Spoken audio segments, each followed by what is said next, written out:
A tratar de ser lo más bíblico centrado en ese asunto y tratar, hermanos, de explicar lo que la Biblia nos enseña, hermanos, sobre ese asunto, hermanos, que está en la pantalla, la venida o la segunda venida del Señor Jesucristo. Le voy a pedir que vayas conmigo, por favor, a Apocalipsis capítulo 19.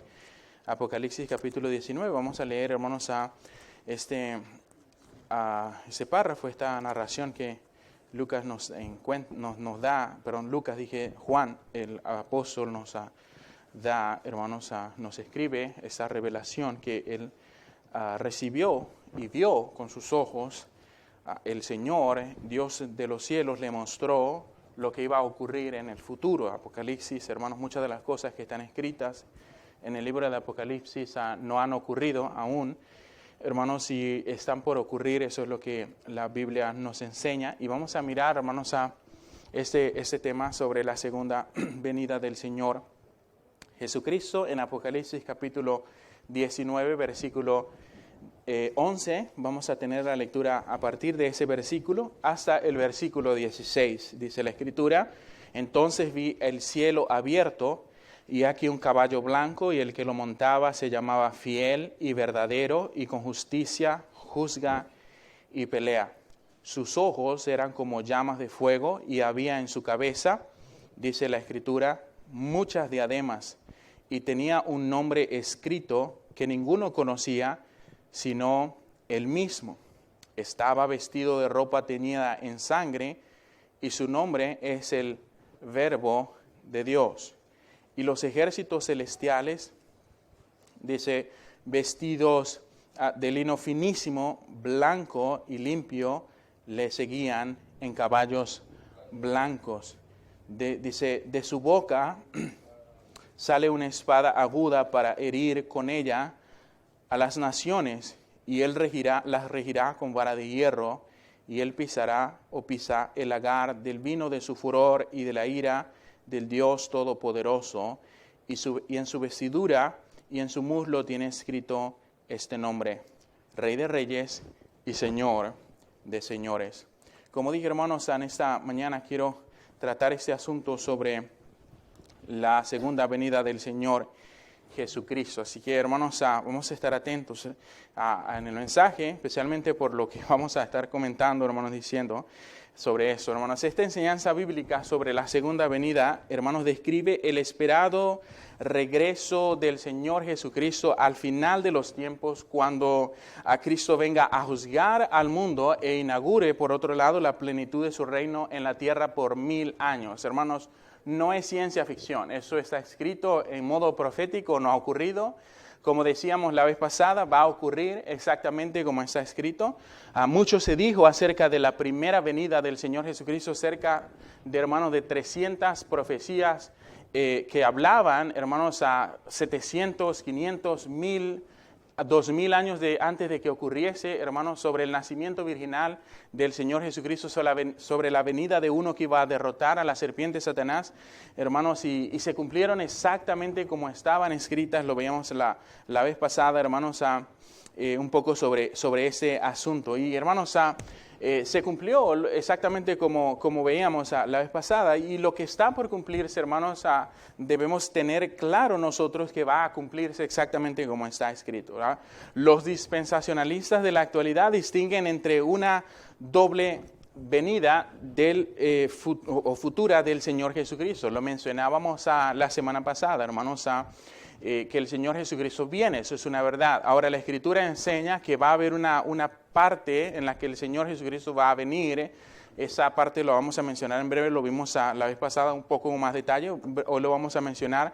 Y luego, hermanos, una segunda parte, que es la que estamos leyendo en el libro de Apocalipsis, ya cuando venga, hermanos, en un caballo montado con un ejército que le sigue detrás, hermanos. Aunque en ocasiones se busca preservar la unidad de la idea de la segunda venida de Cristo, hablando de este tema como aspectos de aquel gran acontecimiento. No se trata de conservar, hermanos, pero en vista de que estas dos en realidad representan dos eventos diferentes, hay mucha gente que se confunde porque si el Señor Apocalipsis capítulo 19, si el Señor Jesucristo viene, hermanos, y solamente es en ese momento en el que el Señor va a venir por primera vez, entonces eso significa de que todo lo que está anterior, hermanos, va a ocurrir aún en el tiempo de la iglesia. Eso significa de que la iglesia va a estar presente cuando ocurra la gran tribulación, el juicio de Dios sobre la tierra, hermanos.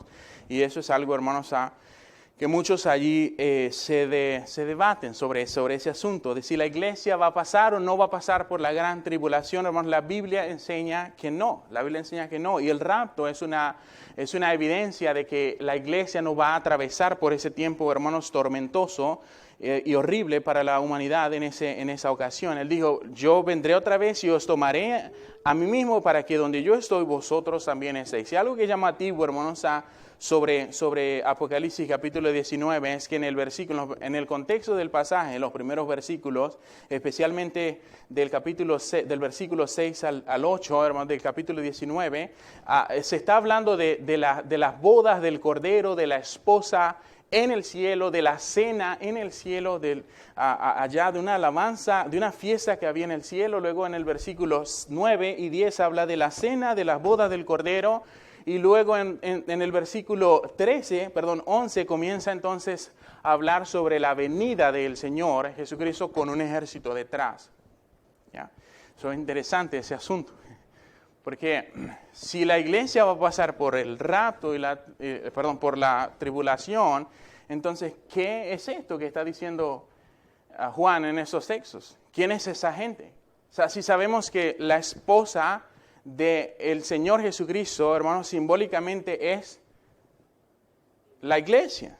La iglesia es la esposa, hermanos, del Señor Jesucristo, simbólica. Es la que Él está preparando, dice Pablo en Efesios capítulo 5, a sí mismo, para presentársela a sí mismo una iglesia gloriosa, santificada, sin mancha, etcétera, etcétera. Hermanos, pero es eso, hermanos, lo digo para que vamos viendo cómo está el asunto. Lo hablábamos, hermanos, la vez pasada sobre el tema del rapto. Es un evento seguro, es un evento inminente. Vamos a mencionar un poco sobre eso también, hermanos, que es parte de eso de la segunda venida. Pero, hermanos, en vista de que estas dos en realidad representan dos eventos diferentes, separados por un periodo de varios años, el evento del rapto va a ocurrir antes de la tribulación.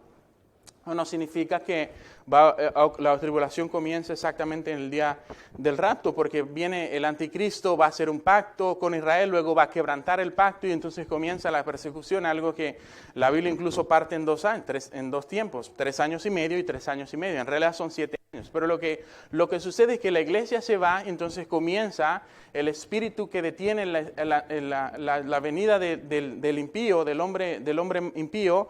El Espíritu Santo ya no está, entonces va a venir Satanás con todo su poder malicioso a la tierra y va a empezar a obrar por medio del anticristo, luego un falso profeta, hermanos, cosas que a veces no está leyendo, pero es demasiado, son muchas cosas, hermanos, y como les digo, explicar todo toma bastante tiempo, así que voy a estar tratando de hacer eso en las próximas semanas y le animo que pueda estar presente también. Pero hermanos, la realidad es que son dos cosas diferentes. Una va a ocurrir antes, la otra va a ocurrir por supuesto después. 7 años después va a ocurrir la segunda venida del Señor Jesucristo. Hermanos, aunque como dije en ocasiones, la gente lo trata de mantener como una sola venida, en realidad, hermanos, es lo opuesto. Son separados por un periodo de varios años, cada una con un propósito. Por su cuenta, difícilmente puedan considerarse como un solo acontecimiento, tomando en cuenta cuál es el propósito del primer momento en el que dice la Escritura, Pablo, seremos reunidos con el Señor en el aire, y tomando en cuenta este evento en el que todo ojo le verá, todo ojo. O sea, en aquella ocasión primera, la iglesia raptada, los muertos en Cristo son resucitados y llevados al cielo, y, hermanos, como ladrón en la noche, ¿se acuerdan? Y en esa ocasión el Señor Jesús viene en un caballo bajando del cielo con un ejército, todo ojo le verá. ¿Ya? Diferentes situaciones, diferentes circunstancias, hermanos, un solo significado, Jesucristo viene. Aunque hay quienes lo consideran como un solo acontecimiento, lo cual hermanos, además de, entre otras cosas, constituye sumergirse en un verdadero problema teológico que va a intentar de una manera peligrosa, debo decir además, interpretar pasajes de la Escritura, hermanos, y darle una explicación a un conjunto de textos que señalan, o parece que señalan, un asunto diferente a lo que ellos tratan de decir con ese asunto. Hermanos, el primer evento de esos dos, ya lo mencioné, hermanos, y separados por un periodo de años, es el arrebatamiento. Hay gente, hermanos, que dice que la palabra no existe y que en realidad tratan de acusarnos, hacer señalamientos hacia los que pensamos de esta manera, que estamos diciendo que el Señor Jesucristo es un ladrón, que viene a robarnos. No. Eso no es lo que estamos diciendo. La Biblia no habla del rapto, pero habla de arrebatamiento, y lo decíamos, es un sinónimo. Se puede buscar cualquier diccionario de la Real Academia Española y va a encontrar que es un sinónimo está hablando exactamente de lo mismo. Y yo no sé en su país, hermanos, pero arrebatar en mi país es quitar. Y de hecho ese es el significado, el sentido que tiene la palabra. Cuando el Señor dice, y Pablo dice que seremos arrebatados juntamente con Él para reunirnos con Él en las nubes, seremos quitados de la tierra para ser llevados hacia las nubes, y ahí estaremos para siempre, dice, con el Señor en el aire. ¿Ya? ¡Qué bendición! Mientras eso ocurre, hermanos, entonces en la tierra va a empezar a ocurrir una serie de cosas que, hermanos, yo le animo. Esa semana que he estado estudiando sobre eso, estaba mal, porque estaba pensando, wow, o sea, todo lo que la gente ni se imagina que va a ocurrir, hermanos. O sea, hace pensar que el hombre dedicado, juicioso, dice el colombiano, construyendo aquella arca que Dios le dijo, hazla así, calafetea la umbrea de madera de Ofer, y comenzó a que la arca, mientras la construía, advertía a los hombres, viene un juicio, Dios va a hacer llover agua sobre la tierra. La gente se burlaba de él, nadie creyó. En el momento indicado, Dios cerró la puerta y comenzó a caer el juicio de Dios sobre aquella generación. Todos mueren excepto Noé, su esposa, sus 3 hijos y las 3 esposas de sus hijos. Hermanos, exacto como en los días de Noé, dijo el Señor Jesucristo. Así será la venida del hombre. Andarán, se casarán, se darán en casamiento, vivirán, hermano, en su vida. Y en lo que menos espera ese mundo, Jesucristo vendrá a esa tierra y comienza, hermanos, una serie de cosas horribles en este mundo. Así que lo primero, hermanos, es eso, el arrebatamiento, la venida que resulta en el rapto o el arrebatamiento de los santos, que como veíamos la vez anterior, es un evento seguro, es un evento repentino. Hermanos, este evento en ocasiones es representado como un rapto secreto, ¿ya? Que a la luz de aquellos dejados atrás, porque en esta ocasión el Señor viene por sus santos, por la iglesia, por aquellos que en ese tiempo creyeron en el Señor Jesucristo, se confesaron sus pecados, se arrepintieron de Él, nacieron de nuevo. El Señor viene y se lleva a esas personas, y los que no creyeron en Él son dejados atrás. Para ellos no será un secreto, ¿se imagina? Si el Señor viene, hermanos, ahora, mucha gente se irá, muchos se van a quedar. Ahora, ¿se imagina lo que eso va a generar? Ahora, que su familia no lo encuentre a usted. Salió a la iglesia, no ha llegado. Generalmente a la 1:40 ya estaba terminando el pastor. A veces alargaba el discurso, pero siempre estaban aquí. ¿Qué pasó? O sea, no va a ser algo tan secreto, hermanos, en realidad. También, hermanos, no será secreto, o no es secreto, es un secreto a voces, como se dice, porque la palabra de Dios nos da evidencia de esto, va a ocurrir. Nos dice, va a ocurrir. Así que ya nos advierte sobre eso. Lo que sí es cierto, hermanos, es que no sabemos el día ni la hora exacta de ese acontecimiento, hermanos, no sabemos. Puede ocurrir este día, esta tarde, mañana, en 10 años, en 50 años, no lo sabemos, no lo sabemos. Dice la Escritura, velad, pues, porque no sabéis cuándo vendrá el Señor. Dice el Señor de la casa, si al anochecer o a la medianoche o al canto del gallo o a la mañana. Lo que dice es velad. Y esa palabra velad, hermanos, lo que es una invitación. Está despierto, está alerta, está está consciente. Eso es como que, mira, si tienes que madrugar, madruga. O sea, la intención es velar, ¿no? De ahí la palabra estar en vela, estar despierto. Pero es estar atento, básicamente. El Señor viene. ¿Y por qué debemos estar alertas, estar velando? Porque no sabemos cuándo vendrá el Señor. Por eso. Porque yo no sé en qué momento viene el Señor de la casa. Si viene esta noche, si viene a la medianoche, si viene cuando cante el gallo o si viene cuando amanezca el día de mañana. Yo no sé. Lo que Dios me dice es que yo debo velar. Eso es lo que dice. ¿Para qué, pastor? Bueno, dice el Señor Jesucristo. Para que cuando venga de repente, no se halle durmiendo. No se halle, ¿verdad?, en otras cosas, no velando en las cosas de Dios, obviamente. También dice Pablo en 1 Tesalonicenses capítulo 5, versículo 2, dice, porque vosotros sabéis perfectamente que el día del Señor vendrá así como ladrón en la noche. Hermanos, o sea, el ladrón no pasa un día en su casa y le dice, hermano Miguel, mira, voy a pasar, ya sé dónde vives, allá en Mario, no, ya sé el número de casa, voy a pasar en 15 días por tu casa, a la hora tal. Allá está el hermano Miguel con la shogun que tiene, los bates, hermano, esperando que llegue el ladrón. No le avisa. O sea, llega de repente y sorprendido, lo agarró, lo robó, se fue. ¿Verdad? Dice la Escritura, vosotros sabéis perfectamente que el día del Señor vendrá así como ladrón en la noche. De repente. De repente, sin querer, usted y yo estamos allá en el cielo. ¡Qué bendición! Sin querer, ¿no? Queriendo, diría el chavo. Sin querer, queriendo, estamos aquí, ¿no? Que estábamos distraídos, de repente vino el Señor y ¿qué pasó? Estamos en el cielo, ¿verdad? ¡Wow! ¡Qué bendición! ¿Se imagina? Transformados con ese cuerpo y ¡wow! ¡Qué guapo que soy! Bueno, no hay mucha diferencia, pero en lo guapo que se no, se imagina estar allá y de repente ver ese cuerpo glorificado y la esposa llega y ¡wow! ¿Verdad? El esposo perfecto, ¡qué bendición! Tú leí, hasta aquí, el pacto dura ya, aquí ya, tú por tu lado, yo por el mío, hasta que la muerte los separe. No, mi esposa llora cada vez que digo eso. Pues se imagina, hermanos, en el cielo, ¿qué va? O sea, toda la eternidad tenemos, sí es verdad, pero yo, hermanos, yo le dije, no, cielo, mira, tú aprovecha, te vas por tu lado, yo voy a ver si tengo una cancha de béisbol, si hay una de fútbol, yo voy a ver qué hay aquí, ¿verdad? No sé, pero bueno, si te he visto, no,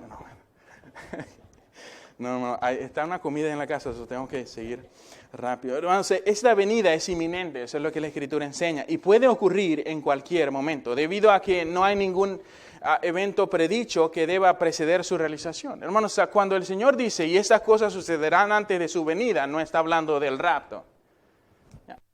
Está hablando de esta venida que vamos a ver en esta tarde. Pues si oiréis de guerra, rumores de guerra, no está hablando del rapto, está hablando de aquella venida. Por eso mucha gente confunde ese asunto y cuando llega, hermanos, ve creyentes, gente, entonces comienza a mezclar una cosa que es Israel con la iglesia y son dos asuntos diferentes. La semana 70, la profecía de las 70 semanas de Daniel es una explicación. Dios tiene un panorama profético y Dios ha trabajado, ha usado una nación, se llama Israel, 69 profecías. Bueno, 69 semanas se han cumplido. Esas semanas son periodos de años, hermanos, y falta una. Falta la semana famosa 70. Dios hizo un paréntesis, vino el Señor Jesucristo, ha sido crucificado, ha resucitado, se ha ido, en ese paréntesis comienza entonces la obra de la iglesia, y hermanos, que todavía está en el día de hoy. La famosa semana 70, hermanos, se activa después de que la iglesia es raptada. Entonces Dios comienza a obrar con Israel, en el que Israel será salvo y comenzarán entonces judíos a hacer la obra que la iglesia hace en ese tiempo, hermanos, del que estamos hablando. La opinión predominante, hermanos, es que en esta ocasión Cristo no tocará la tierra. Cuando el Señor Jesús venga a raptar su iglesia, Él no va a tocar la tierra, sino que permanecerá en la esfera celestial.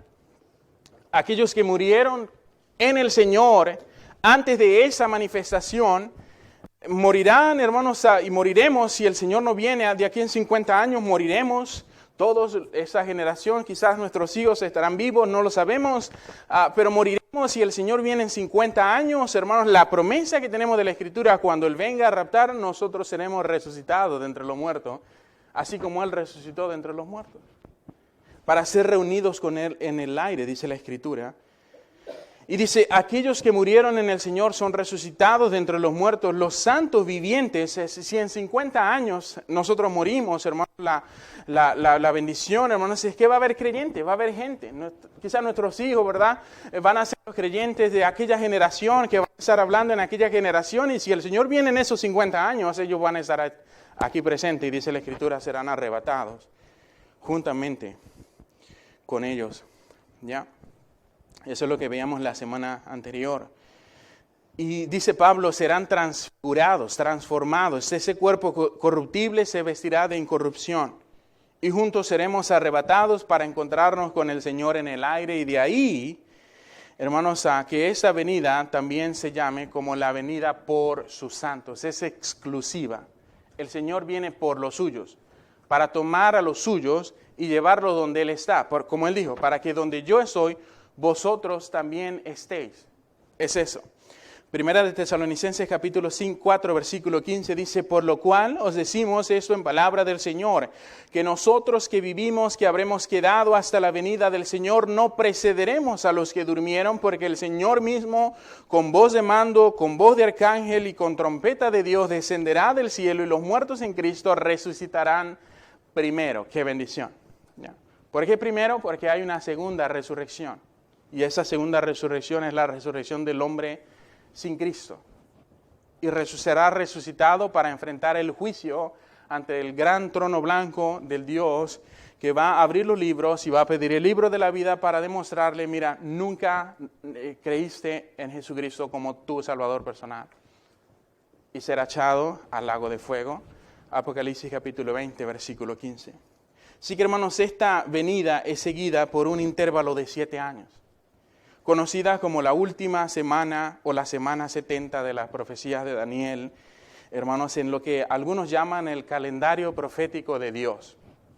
Dios tiene un calendario profético, 69 semanas se han cumplido, todo lo que dijo que iba a ocurrir ocurrió, y falta una.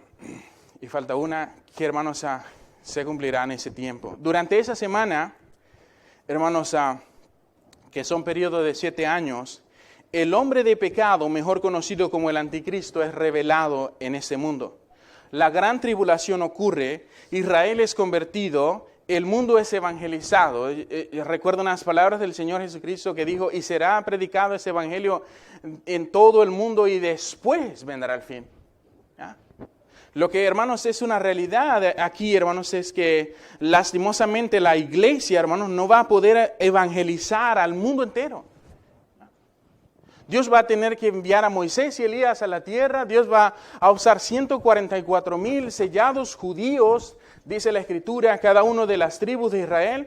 Hermanos, va a usar también ángeles que van a pararse a predicar, decir, teman a Dios, hombres de la tierra, no, porque su juicio ha llegado, arrepentidos desde el cielo. ¿Se imagina?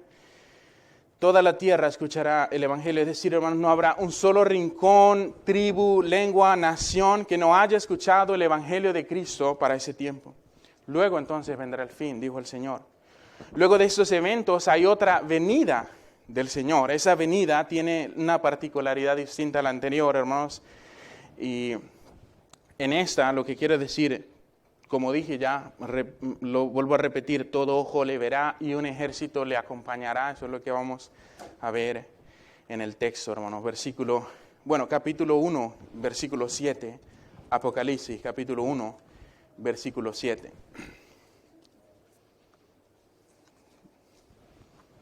Dice la Escritura, he aquí que viene con las nubes y todo ojo le verá. ¿Cuántos ojos le verán? Dice la Escritura, todo. Todo ojo le verá.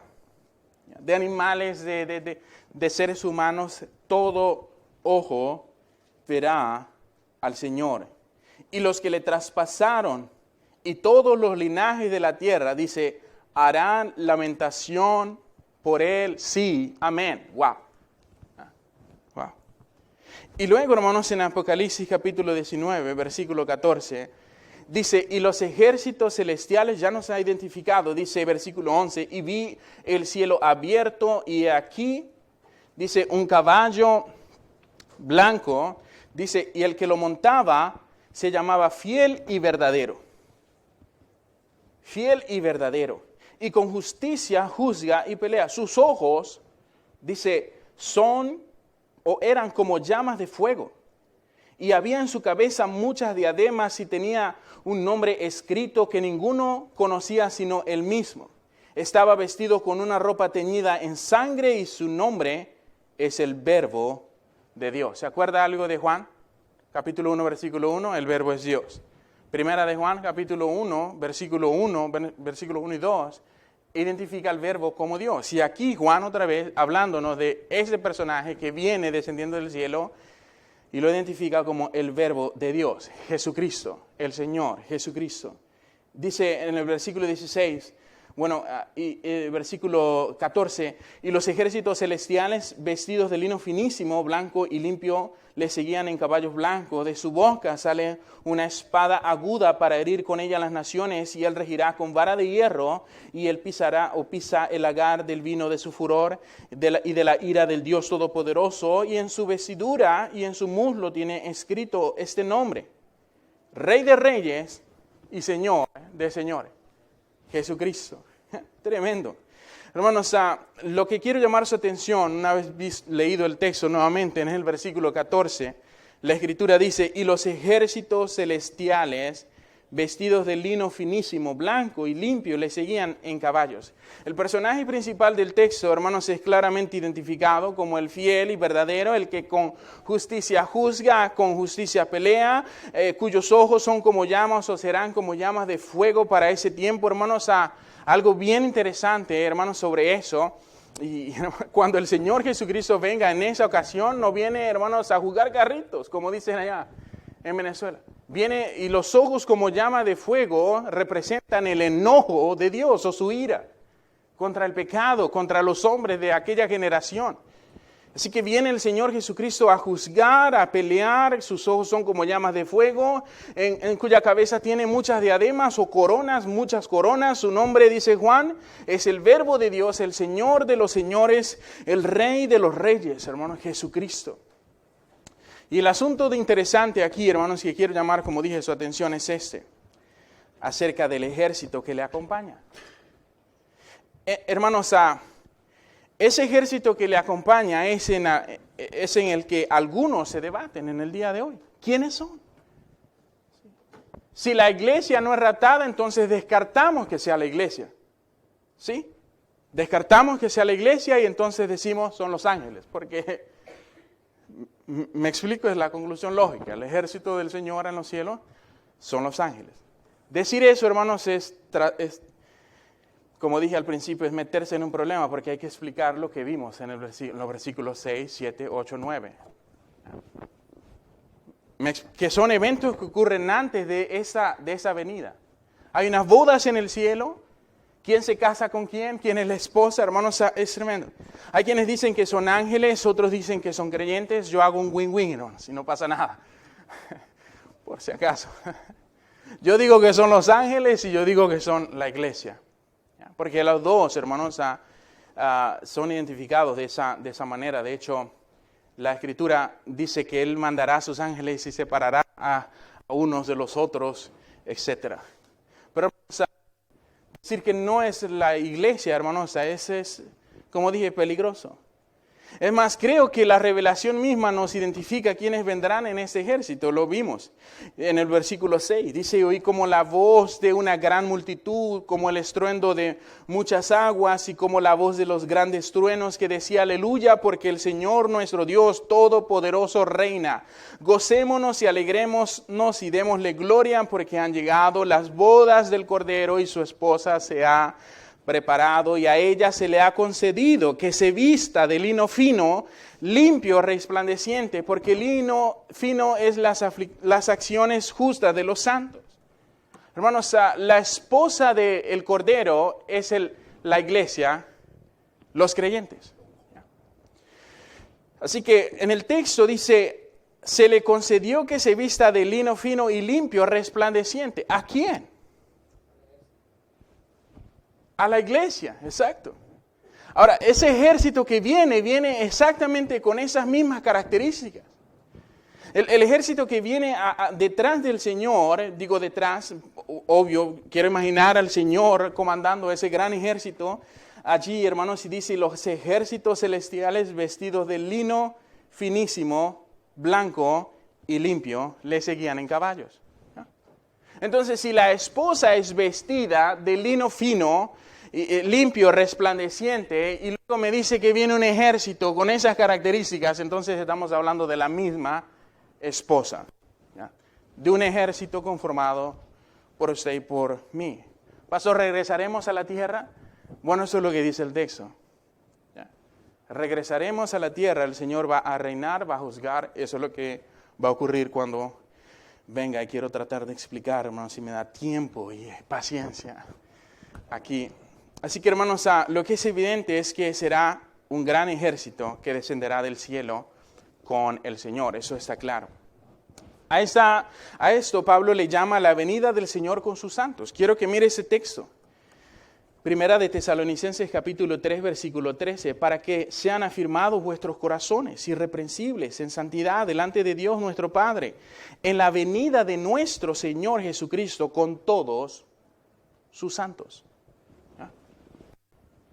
Pablo tenía una característica cuando escribía una carta a alguna iglesia, decía Pablo, apóstol del Señor, no por hombres ni por hombres, sino por la gracia, la misericordia de Dios, a vosotros, los santos de Dios que estáis en Filipos, en Roma, en Corinto, en Éfeso.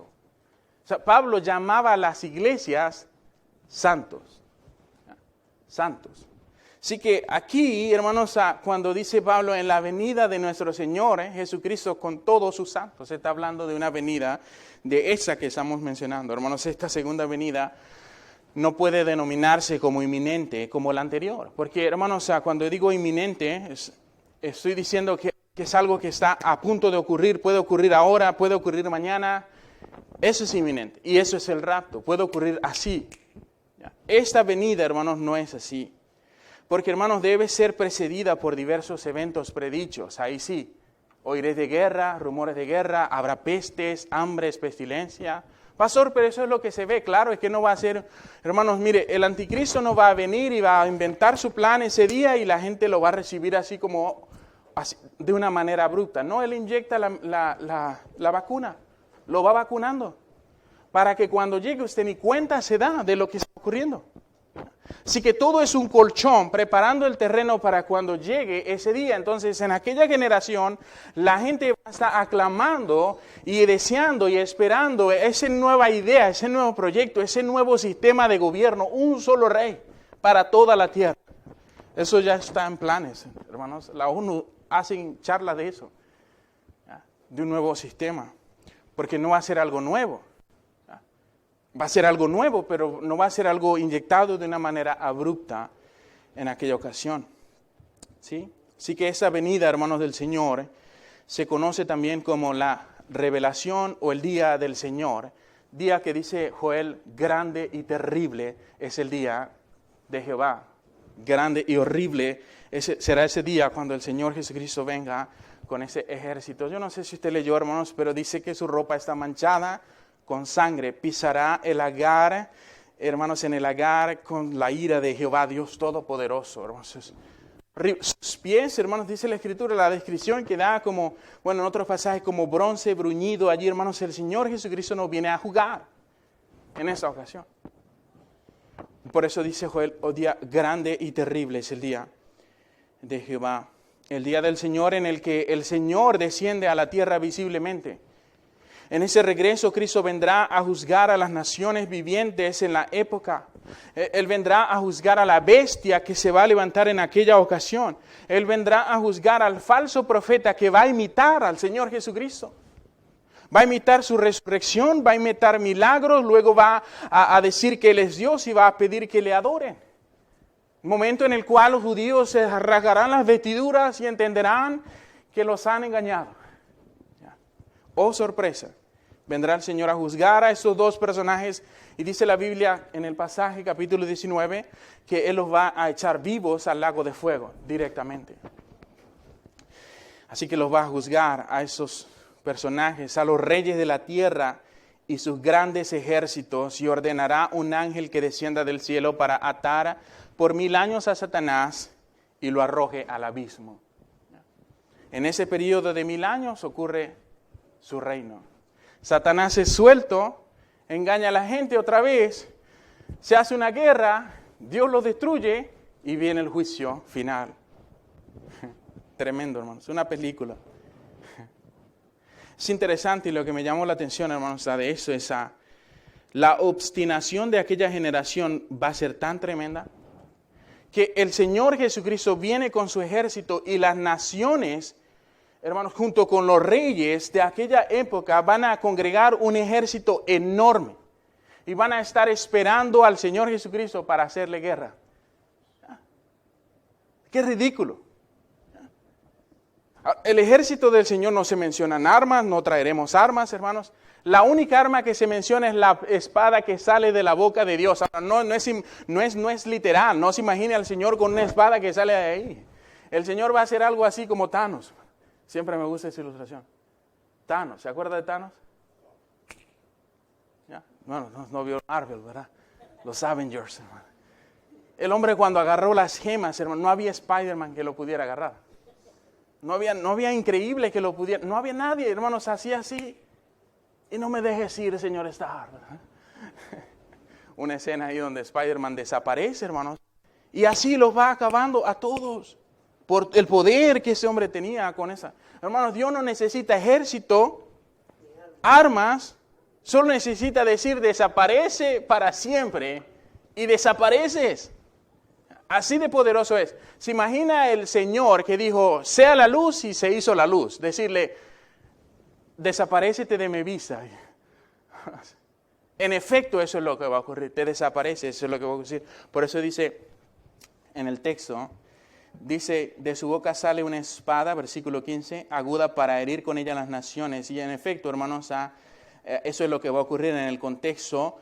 Más adelante, versículos 18, dice, allí un ángel aparece para decirle a las aves, vengan para que coman las carnes de capitanes, de fuertes, y se congregaron, hermanos, esa gente y la bestia y los reyes de la tierra y sus ejércitos reunidos para guerrear contra el que montaba el caballo y contra su ejército, y la bestia fue apresada y con ella el falso profeta que había hecho de delante de ella las señales con las cuales había engañado a los que recibieron la marca de la bestia, y dice, y habían adorado su imagen. Estos dos fueron lanzados vivos al lago de fuego, dice que arde con fuego y azufre, y los demás fueron muertos con la espada que salía de su boca del que montaba el caballo.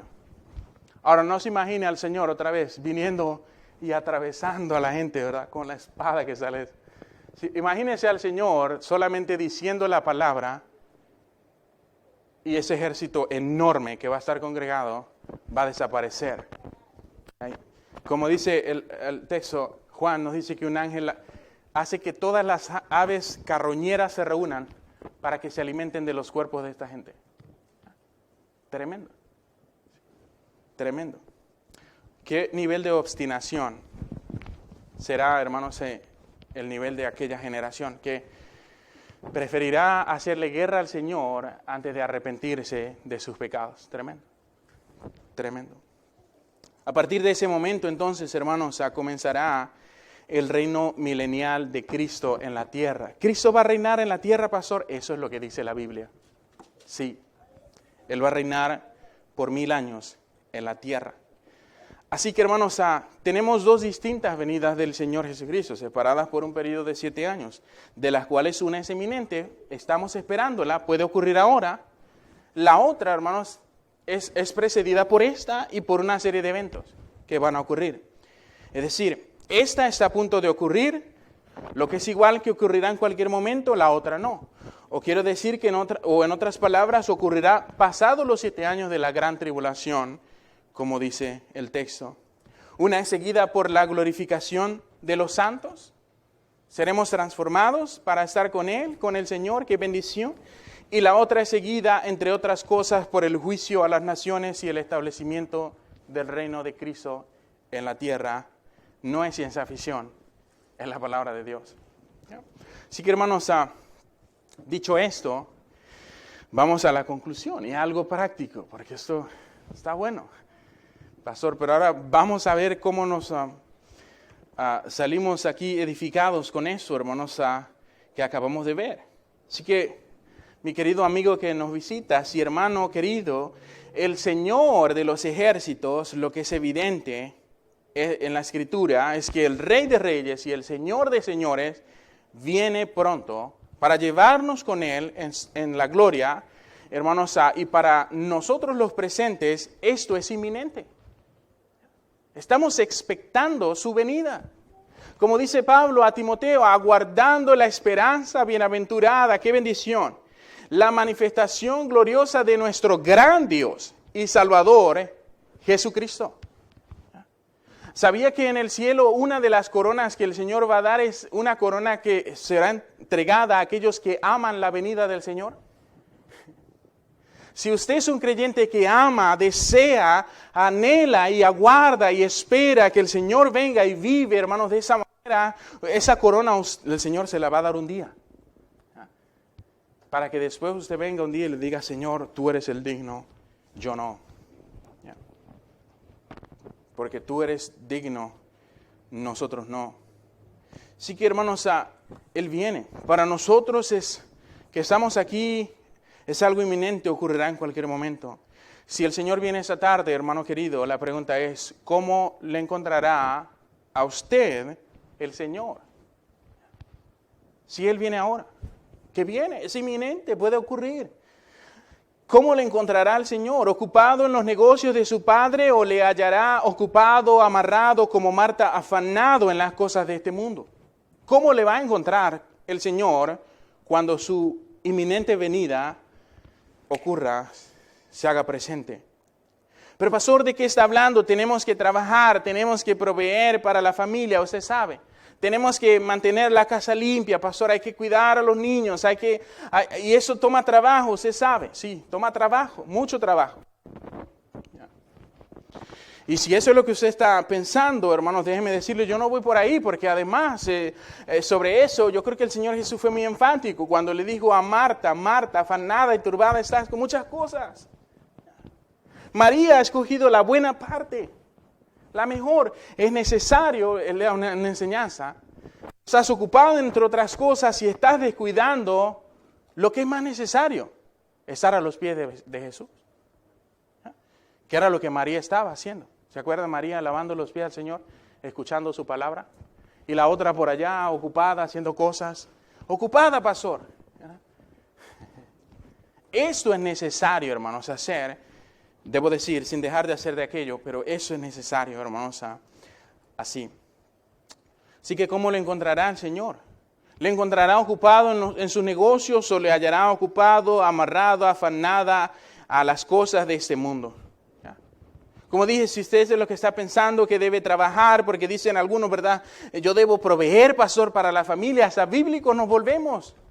¿Verdad? Porque el que no provee para los suyos ha negado la fe, pastor. No, hermanos, es que eso no es lo que estoy diciendo. No voy por allí. Porque la Biblia me dice que si no trabajo, no como. Trabaja. ¿Ya? Porque la Biblia dice me dice que debo trabajar, que debo proveer para los míos, mayormente para los de la familia de la fe. Así que trabaje, sea responsable, pague sus deudas, pague sus impuestos, sea un buen ciudadano. ¿Ya? Sea un buen residente. No la tiene, pero viva como uno. Sea un buen ciudadano de este país, en el que Dios le trajo, pague sus impuestos. Pero no viva, hermanos, en este mundo como si eso es lo más importante, que no lo es. No lo es. Lo más importante es el Señor Jesucristo. Y nosotros, hermanos, debemos vivir, hermanos, aguardando esa manifestación gloriosa. Si el Señor viene, hermanos, ¿en qué nos va a encontrar ocupados? ¿En qué? ¿Acaso nosotros vamos a estar ocupados de veras, entregados al servicio a Dios, su palabra, mantenernos allí en la comunión con el Señor, o nos va a encontrar lejos de Él, apartados de Él? ¿Quién nos va a encontrar? Cristo, hermanos, Dios, su palabra, la predicación del Evangelio, nuestra relación con Él, nuestro servicio, nuestra disposición hacia Él, es lo más importante y lo que realmente cuenta para la eternidad. Mire, hermanos, a su casa está muy bonita y qué bendición, pero allá arriba eso no cuenta. No sé si se ha enterado de eso. Su dinero en el banco. Decía un pastor, mira, algunos de ustedes están haciendo dinero para el anticristo. Y guardando dinero viene el rapto. ¿Y quién se va a quedar con ese dinero? ¿Ya? Viene el anticristo y secuestra y hace un solo banco y ahí está su dinero. Que otra vez, no me malentiendas, trabaja, sé esforzado, haz diligencia y esas cosas, pero no abandones lo que es importante. Ese es el mensaje en esa mañana. La vida en este mundo es temporal. ¿Ya? Hermanos, sobra que le diga que las únicas cosas de valor eterno en este mundo son aquellas que son eternas. Eso es lo único que tiene valor. Lo que hacemos para Dios es lo que cuenta. Cuando lleguemos allá no le va a preguntar por la casa que tuvo, por los carros que tuvo, por el dinero que tuvo. No le va a preguntar por eso, que no cuenta, ¿ya? Sino lo que hiciste para el Señor, para la eternidad. ¿Sabe usted que usted puede abrir una cuenta celestial y comenzar a obrar aquí para acumular tesoros allá? Creo que Él dijo, no os hagáis tesoros donde la polilla y el orín corrompen, donde ladrones minan y hurtan, sino haced tesoros en el cielo, donde nada de eso ocurre. ¿Ya? Así que sobra, hermanos, decirle eso. La vida eterna o la vida en este mundo es temporal. Es temporal. No es eterna. Y por lo tanto, hermanos, la única parte de la vida que tiene valor eterno es la que dura para la eternidad. Es eso. Así que si usted se está ocupando mucho en las cosas que tienen poco o nada de valor eterno, usted está perdiendo su vida. Es eso. El que pierde su vida por causa de mí, dijo el Señor, la hallará. Así que, hermanos, haga las cuentas usted. Diga usted en dónde usted quiere poner su mejor inversión, pues.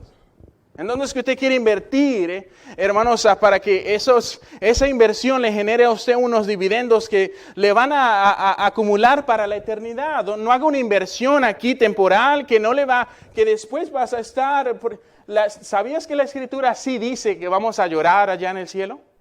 Porque dice, cantamos, no habrá necesidad de la luz del resplandor, ni el sol dará su luz, ni tampoco su calor. Allí llanto no habrá, ni tristeza, ni dolor. Porque entonces Jesús, el Rey del cielo, dice el canto. Pero hermanos, dice que Él nos enjugará nuestras lágrimas.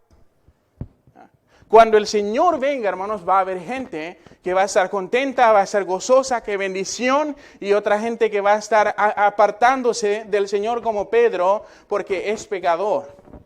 Pues apártate de mí, Señor, soy un pecador. ¿Ya? Por eso Juan, hermanos, nos dice algo que quiero que veas en esta mañana, antes de ir terminando. Dice, porque ya estoy terminando, hermanos. Dice, y ahora, hijitos, permaneced en mí, dice, mira, hermanos, aquí, permaneced en mí, dice, en Él, para que cuando se manifieste, tengamos confianza. Para que en su venida no nos alejemos de Él avergonzado. Por eso, hermanos, si el Señor viene ahora, que es inminente, puede ocurrir, lo estamos esperando, gloria al Señor, ¿en qué le encontrará ocupado? ¿En qué? No, hermanos, no es el tiempo para alejarnos de Dios. No, mi querido hermano, no es el tiempo para, hermanos, no servir al Señor. Hubo una vez un tiempo en el que había tiempo para perder el tiempo. No hay tiempo, hermanos, hoy para perderlo. No hay. El Señor está más cerca el día de hoy que el día que se escribió su palabra. Seguro. Seguro. ¿Sí? Así que no hay tiempo, hermanos, para no servir al Señor. Debemos, hermanos, hacer el tiempo para vir al Señor y ocuparnos en las cosas que tienen ese valor eterno. Hermanos, es el tiempo para que nos acerquemos más al Señor, para que en su venida no nos alejemos de Él avergonzados. ¿Ya? Para que el Señor no tenga que venir a secar nuestras lágrimas, porque, hermanos, estamos quebrantados y conscientes de que pudimos haber hecho más para Dios, pero no lo hicimos. Pude hablarle a alguien de Cristo, pero no lo hice. Pude compartir el Evangelio con mi familia, pero no lo hice. Pude servir al Señor pude usar ese talento, tocaba la guitarra y podía usarlo, pero estaba tan ocupado allá afuera. Y el Señor va a enjugar nuestras lágrimas, hermano. Porque allá, hermanos, despertaremos a la realidad del asunto. Allá es donde vamos a darnos cuentas de lo que verdaderamente hicimos, fuimos, somos. Así que, hermanos, es eso. ¿Por qué debemos ocuparnos en las cosas de Dios, acercarnos a Él, para que en su venida no nos alejemos de Él avergonzados? La primera venida de Cristo era una promesa llena de esperanza para el mundo perdido. Adán y Eva pecaron y Dios le dijo Génesis 3:15, y pondré enemistad entre tu simiente y la simiente suya, esta te herirá en la cabeza, mas tú le herirás en el calcañar. Es una promesa mesiánica, eso llenó de esperanza al mundo. El hombre pecó, Dios tiene un plan. La promesa que Dios da, la simiente, Jesucristo. El que iba a vencer a la serpiente, Satanás. Le iba a morder Satanás, pero Jesús le iba a dar uno en la cabeza, que lo iba a derrotar para siempre. Satanás es un enemigo derrotado. Derrotado, Él lo sabe. Él lo sabe. Así que esa venida era una esperanza para el mundo perdido. La segunda venida de Cristo es esperanza y gozo para algunos, y para otros horror, juicio y sin misericordia, como dice la Escritura. En la primera venida Cristo vino a dar su vida y ser muerto en manos de pecadores. En la segunda venida Cristo vendrá a matar con juicio a sus enemigos y a reinar con justicia la tierra por 1000 años. La pregunta que le hago, hermanos, es: ¿está usted listo para ese día?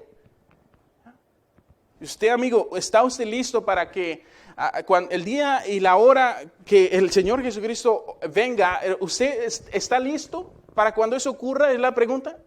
Si no lo está, entonces estas palabras de Amós son para usted. Dice Amós capítulo 4, versículo 12, donde dice Israel ponga su nombre.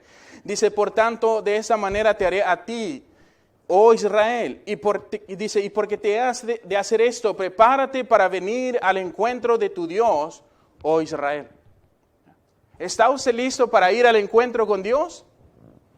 ¿Está usted listo para irse cuando Él venga, hermanos, y con voz de mando, con trompeta de Dios, con voz de arcángel, los muertos resuciten, y usted está listo para ser transformado, irse con Él? Si no lo estás, es mejor que te prepares, porque es inminente, va a ocurrir. ¿Ya? Y yo no sé si de todos los juicios que va a ocurrir, si usted no se prepara ahora. Ese pastor son 7 años. Al cabo ese rato, ¿verdad? Me puedo quedar y después arrepentirme. No juegues con eso. ¿Ya? Porque los juicios que van a caer sobre esta tierra va a matar a mucha gente. ¿Ya? Y uno de ellos puede ser usted, si usted no se va con el Señor ahora mismo. ¿Ya? Y el anticristo, Satanás le va a dar un poder tremendo, y el mismo Dios le va a permitir que engañe a los hombres con poder engañoso. Mucha gente va a ser engañada. ¿Ya? Así que yo no sé, hermanos, pero la palabra de Dios dice: prepárese para venir al encuentro de su Dios. Si Cristo no es su Salvador personal, lo mejor y la más grande decisión que debes hacer es pedirle que te salve hoy mismo. Hoy mismo, y es tan sencillo. ¿Qué debo hacer para ser salvo?, preguntó aquel carcelero en aquella cárcel en Filipos, y Pablo le dijo: cree en el Señor Jesucristo y serás salvo tú y tu casa. Ese hombre corrió, dice la Escritura que iba a quitarse la vida pensando que los presos se habían ido. Pablo le dice: no te hagas ningún daño, todos estamos aquí. Pero era tanta, hermanos, la convicción, y yo no sé qué clase de himno estaba cantando Pablo y Silas en aquella cárcel, porque la escritura antes del terremoto dice que Pablo y Silas estaban en la cárcel cantando un himno. Dice la escritura que vino un terremoto después y ocurrió lo que ocurrió, pero no sé, hermanos, era tanta la convicción que este hombre tenía, a lo mejor estaba escuchando el himno que Pablo y Silas estaban cantando. Quieres ser salvo de toda maldad, tan solo hay poder en mi Jesús. Quieres vivir y gozar santidad, tan solo hay poder en Jesús. Hay poder, poder, sin igual poder en Jesús. Quien murió, hay poder, poder, sin igual poder, en la sangre que él vertió. Y ocurrió un terremoto y aquel hombre, hermanos, fue salvo aquella noche. ¿Por qué es tan sencillo? Para ser salvo lo único que necesitas es pedirle a Cristo que te salve. Hoy mismo puedes ser salvo. Y estarás listo. ¡Qué bendición! Te irás con aquellos que hemos creído en el Señor Jesucristo y estaremos para siempre con el Señor y no vamos a experimentar por ese horrendo castigo que Dios traerá sobre la humanidad y no vamos a ver al Señor Jesucristo descender del cielo con aquel gran ejército con sus ojos como llamas de fuego listo para juzgar al mundo en aquella generación. Sino que vas a venir con Él. Y descubriremos quiénes vienen en aquel ejército. Si los ángeles o allí vienes. ¿Ya? Tremendo, hermanos. Pero ¿qué debes hacer? Bueno, como dice el texto, prepárate. ¿No estás listo para ese día? Prepárate. ¿Ya? Es inminente. Prepárate. Pídele a Cristo que te salve allí donde estás. El Rey viene. El Rey, el Señor Jesucristo, está a la puerta. En cualquier momento sonará la trompeta y los muertos en Cristo resucitarán y nosotros seremos transformados y ya estaremos para siempre con el Señor. Vamos a orar. Padre, te damos gracias, Señor, por ese tiempo. Te damos gracias, Señor, por su palabra. Te damos gracias, Señor, por la promesa del cielo, por la promesa de su venida, Señor. Te damos gracias, Señor, porque usted nos ha dado el privilegio, la oportunidad, Señor, de poder confiar en su palabra, Señor, que es verdad. Usted mismo lo afirmó diciendo su palabra es verdad. Te ha prometido, Señor, llevarnos con usted.